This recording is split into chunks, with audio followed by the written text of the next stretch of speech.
Bismillahirrahmanirrahim. Assalamualaikum warahmatullahi wabarakatuh. Sahabat, ketemu lagi dengan saya Abi Siap.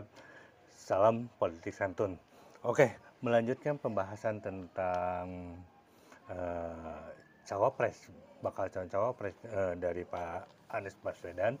Eh, saya telah memuat video. Terima kasih atas respon sahabat-sahabat eh, video tersebut. Luar biasa, pro dan kontra ya sesuatu yang biasa. Dan mohon maaf bila bersedia kurang berkenan. Kita ada berada di balkon.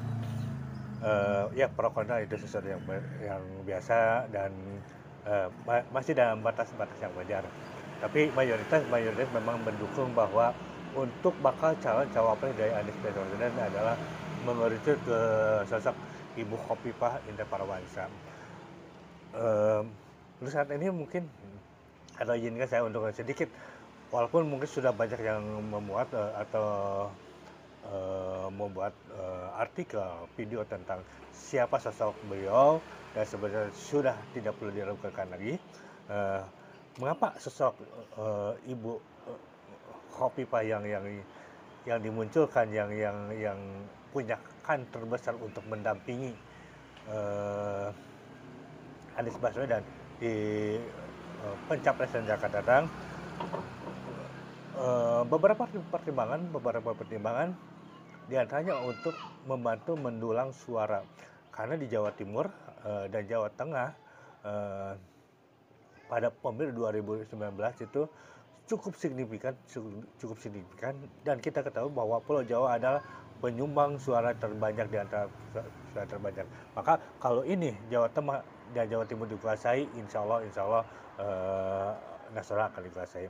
Sebagai catatan untuk Pilpres 2019 di Jateng saja, pasangan Pak Jokowi dan Pak Ma'ruf Amin itu 77,26%,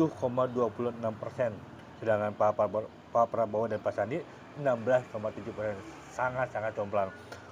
Di mohon maaf, 22,74%.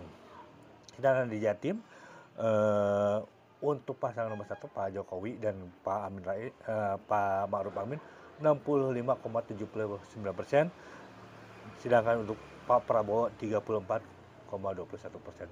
Cukup signifikan perbandingan. Maka sangat dibutuhkan sosok yang bisa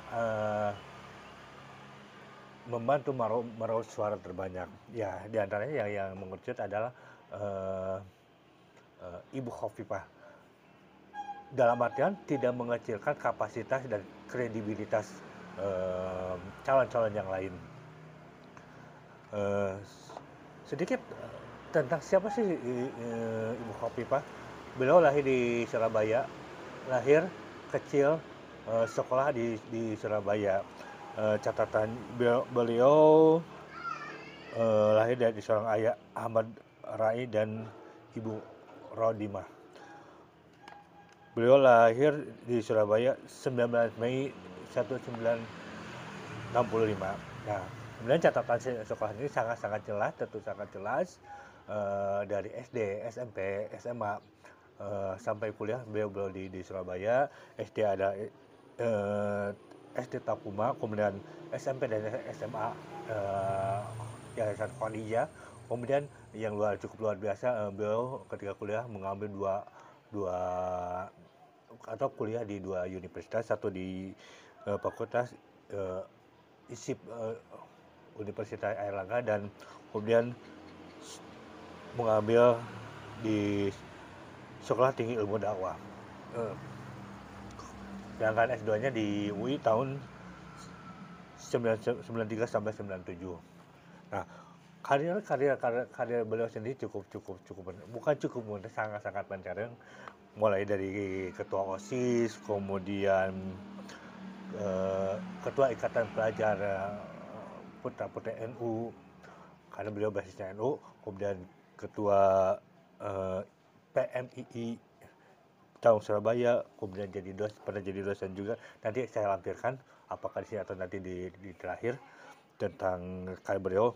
Kemudian pimpinan fraksi P3, Makanya bagi Ibu Khofifah, parlemen dan istana itu bukan sesuatu hal yang baru. Jadi ketika beliau insya Allah nanti jadi wakil presiden, bukan sesuatu yang baru ketika beliau masuk ke istana ataupun di parlemen, karena itu bagi beliau bukan sesuatu yang baru karena beliau pernah menjabat ketua fraksi, bahkan ketua anggota DPR, bahkan ketika masa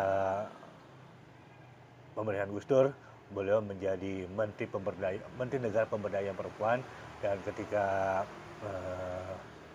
masa Pak Jokowi periode pertama beliau menjadi Menteri Sosial, dan pada akhirnya sekarang jadi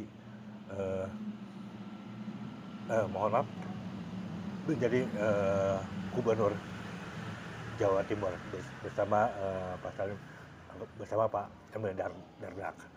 Makanya catatan ini, perjalanan panjang beliau karir politik, karir organisasi.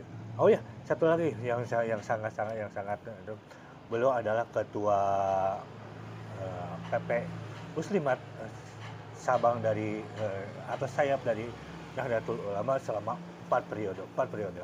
Makanya ketika beliau nanti disandingkan dengan Pak Anies, insya Allah bukan saja meraup suara dari Jawa Timur dan Jawa Tengah, bahkan dengan link beliau, dengan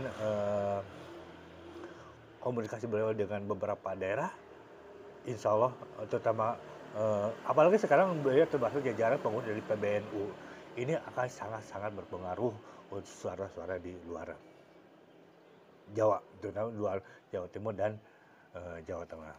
Itu mungkin beberapa pertimbangan kenapa Ibu Khofifah sangat layak untuk disandingkan dengan Pak Anies Baswedan. Mohon apapun yang terjadi ke depan, siapapun nanti yang akan terpilih, mudah-mudahan kita tetap berharap membawa kebaikan, keberkahan bagi bangsa ini. Saya Abisya mohon undur diri. Terima kasih telah menonton video ini. Sampai ketemu di video berikutnya. Wassalamualaikum warahmatullahi wabarakatuh. Jangan lupa, salam politik santun.